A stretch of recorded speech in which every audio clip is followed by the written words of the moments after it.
दुर्गा सप्तशती अध्याय 8 रक्तबीजवध ध्यान।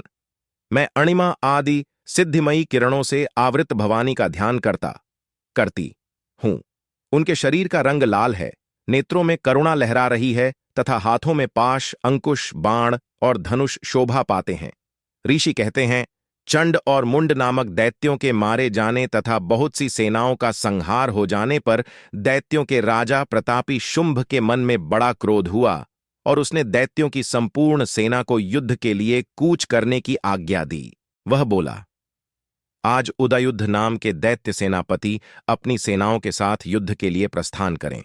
कंबू नाम वाले दैत्यों के सेना नायक अपनी वाहिनी से घिरे हुए यात्रा करें। कोटिवीर्य कुल के और धौम्र कुल के असुर सेनापति मेरी आज्ञा से सेना सहित कूच करें। कालक, द्वारहृद, मौर्य और कालकेय असुर भी युद्ध के लिए तैयार हो मेरी आज्ञा से तुरंत प्रस्थान करें। भयानक शासन करने वाला असुरराज शुंभ इस प्रकार आज्ञा देकर सहस्त्रों बड़ी बड़ी सेनाओं के साथ युद्ध के लिए प्रस्थित हुआ। उसकी अत्यंत भयंकर सेना आती देख चंडिका ने अपने धनुष की टंकार से पृथ्वी और आकाश के बीच का भाग गूंजा दिया। राजन, तदनंतर देवी के सिंह ने भी बड़े जोर जोर से दहाड़ना आरंभ किया। फिर अंबिका ने घंटे की ध्वनि से उस नाद को और भी बढ़ा दिया। धनुष की टंकार, सिंह की दहाड़ और घंटे की ध्वनि से संपूर्ण दिशाएं गूंज उठीं। उस भयंकर ध्वनि से काली ने अपने विकराल मुख को और भी बढ़ा लिया और इस प्रकार वे विजयिनी हुईं। उस तुमुल नाद को सुनकर दैत्यों की सेनाओं ने चारों ओर से आकर चंडिका देवी, सिंह तथा काली देवी को क्रोधपूर्वक घेर लिया। राजन, इसी बीच में असुरों के विनाश तथा देवताओं के अभ्युदय के लिए ब्रह्मा, शिव, कार्तिकेय, विष्णु तथा इंद्र आदि देवों की शक्तियां जो अत्यंत पराक्रम और बल से संपन्न थीं, उनके शरीरों से निकलकर उन्हीं के रूप में चंडिका देवी के पास गईं। जिस देवता का जैसा रूप, जैसी वेशभूषा और जैसा वाहन है, ठीक वैसे ही साधनों से संपन्न हो उसकी शक्ति असुरों से युद्ध करने के लिए आई। सबसे पहले हंसयुक्त विमान पर बैठी हुई अक्षसूत्र और कमंडलू से सुशोभित ब्रह्मा जी की शक्ति उपस्थित हुई, जिसे ब्रह्माणी कहते हैं। महादेव जी की शक्ति वृषभ पर आरूढ़ हो, हाथों में श्रेष्ठ त्रिशूल धारण किए, महानाग का कणकण पहने, मस्तक में चंद्र रेखा से विभूषित हो वहां आ पहुंची। कार्तिकेय जी की शक्ति रूपा जगदंबिका उन्हीं का रूप धारण किए श्रेष्ठ मयूर पर आरूढ़ हो, हाथ में शक्ति लिए दैत्यों से युद्ध करने के लिए आईं। इसी प्रकार भगवान विष्णु की शक्ति गरुड़ पर विराजमान हो, शंख, चक्र, गदा, शार्ंग धनुष तथा खड्ग हाथ में लिए वहां आई। अनुपम यज्ञ वाराह का रूप धारण करने वाले श्री हरि की जो शक्ति है, वह भी वाराह शरीर धारण करके वहां उपस्थित हुई। नारसिंही शक्ति भी नृसिंह के समान शरीर धारण करके वहां आई। उसकी गर्दन के बालों के झटके से आकाश के तारे बिखरते थे। इसी प्रकार इंद्र की शक्ति वज्र हाथ में लिए गजराज ऐरावत पर बैठकर आई। उसके भी सहस्त्र नेत्र थे। इंद्र का जैसा रूप है वैसा ही उसका भी था। तदनंतर उन देव शक्तियों से घिरे हुए महादेव जी ने चंडिका से कहा, मेरी प्रसन्नता के लिए तुम शीघ्र ही इन असुरों का संहार करो। तब देवी के शरीर से अत्यंत भयानक और परम उग्र चंडिका शक्ति प्रकट हुई, जो सैकड़ों गीदड़ियों की भांति आवाज करने वाली थी। उस अपराजिता देवी ने धूमिल जटा वाले महादेव जी से कहा, भगवन, आप शुंभ निशुंभ के पास दूत बनकर जाइए और उन अत्यंत गर्वीले दानव शुंभ एवं निशुंभ दोनों से कहिए, साथ ही उनके अतिरिक्त भी जो दानव युद्ध के लिए वहां उपस्थित हों, उनको भी यह संदेश दीजिए, दैत्यो, यदि तुम जीवित रहना चाहते हो तो पाताल को लौट जाओ। इंद्र को त्रिलोकी का राज्य मिल जाए और देवता यज्ञ भाग का उपभोग करें। यदि बल के घमंड में आकर तुम युद्ध की अभिलाषा रखते हो तो आओ, मेरी शिवाएं योगिनियां तुम्हारे कच्चे मांस से तृप्त हों। चूंकि उस देवी ने भगवान शिव को दूत के कार्य में नियुक्त किया था, इसलिए वह शिवदूती के नाम से संसार में विख्यात हुई। वे महादैत्य भी भगवान शिव के मुंह से देवी के वचन सुनकर क्रोध में भर गए और जहां कात्यायनी विराजमान थीं उस ओर बढ़े। तदनंतर वे दैत्य अमर्ष में भरकर पहले ही देवी के ऊपर बाण, शक्ति और रष्टि आदि अस्त्रों की वृष्टि करने लगे। तब देवी ने भी खेल खेल में ही धनुष की टंकार की और उससे छोड़े हुए बड़े बड़े बाणों द्वारा दैत्यों के चलाए हुए बाण, शूल, शक्ति और फरसों को काट डाला। फिर काली उनके आगे होकर शत्रुओं को शूल के प्रहार से विदीर्ण करने लगी और खटवांग से उनका कचूमर निकालती हुई रणभूमि में विचरने लगी। ब्रह्माणी भी जिस जिस ओर दौड़ती, उसी उसी ओर अपने कमंडलू का जल छिड़ककर शत्रुओं के ओज और पराक्रम को नष्ट कर देती थी। माहेश्वरी ने त्रिशूल से, वैष्णवी ने चक्र से और अत्यंत क्रोध में भरी हुई कुमार कार्तिकेय की शक्ति से दैत्यों का संहार आरंभ किया। इंद्र शक्ति के वज्र प्रहार से विदीर्ण हो सैकड़ों दैत्य दानव रक्त की धारा बहाते हुए पृथ्वी पर सो गए। वाराही शक्ति ने कितनों को अपनी थूथन की मार से नष्ट किया, दाढ़ों के अग्रभाग से कितनों की छाती छेद डाली तथा कितने ही दैत्य उसके चक्र की चोट से विदीर्ण होकर गिर पड़े। नारसिंही भी दूसरे दूसरे महादैत्यों को अपने नखों से विदीर्ण करके खाती और सिंहनाद से दिशाओं एवं आकाश को गूंजाती हुई युद्ध क्षेत्र में विचरने लगी। कितने ही असुर शिवदूती के प्रचंड अट्टहास से अत्यंत भयभीत हो पृथ्वी पर गिर पड़े और गिरने पर उन्हें शिवदूती ने उस समय अपना ग्रास बना लिया। इस प्रकार क्रोध में भरे हुए मातृगणों को नाना प्रकार के उपायों से बड़े बड़े असुरों का मर्दन करते देख दैत्य सैनिक भाग खड़े हुए। मातृगणों से पीड़ित दैत्यों को युद्ध से भागते देख रक्तबीज नामक महादैत्य क्रोध में भरकर युद्ध करने के लिए आया। उसके शरीर से जब रक्त की बूंद पृथ्वी पर गिरती, तब उसी के समान शक्तिशाली एक दूसरा महादैत्य पृथ्वी पर पैदा हो जाता। महासुर रक्तबीज हाथ में गदा लेकर इंद्र शक्ति के साथ युद्ध करने लगा।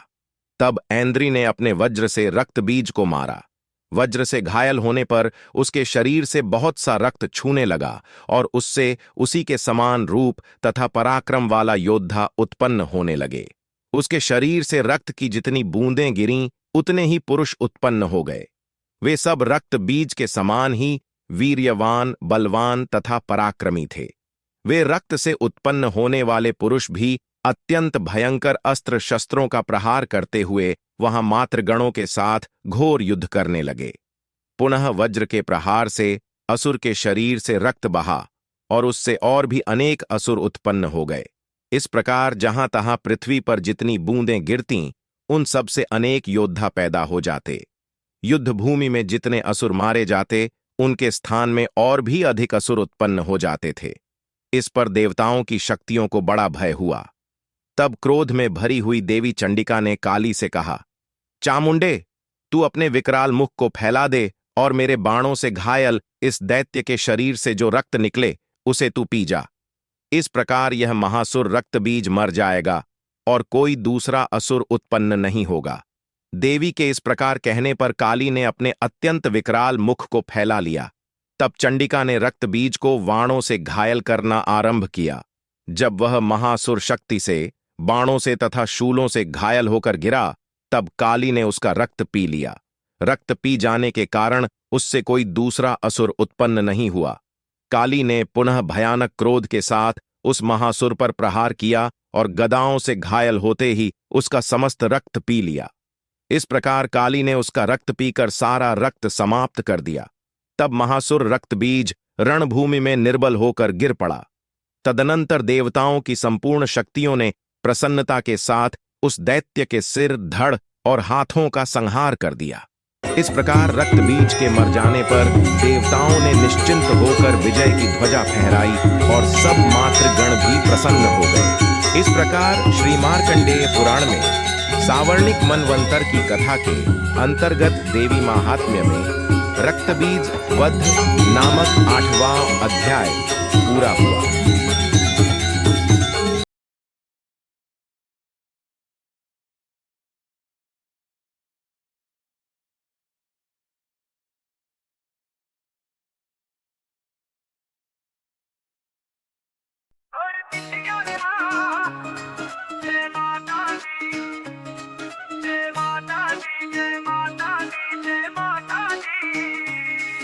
दुर्गा सप्तशती की महिमा गाए, रक्त बीज के वध की कथा सुनाए।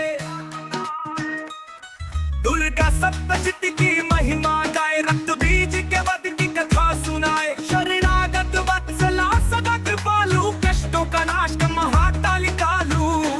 शत्रुओं का संहार कर, संकट में तू हो सहारा। जय माता दी, जय माता दी, जय माता दी।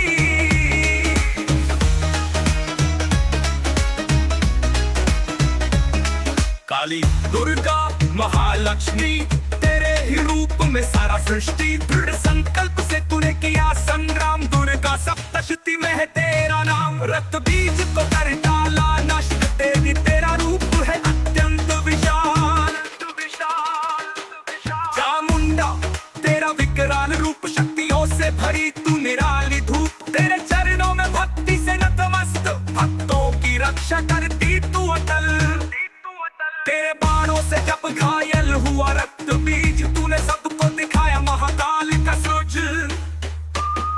बूंद बूंद से उत्पन्न हुए असुर अनेक, पर तेरा क्रोध सब पर भारी, सबको दिया धक्का।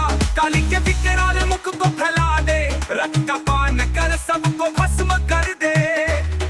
जय माता दी, जय माता दी, जय माता दी, जय माता दी।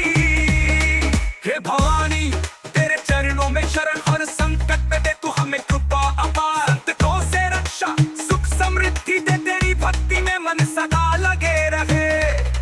जय माता दी, जय माता दी, जय माता दी, जय माता दी।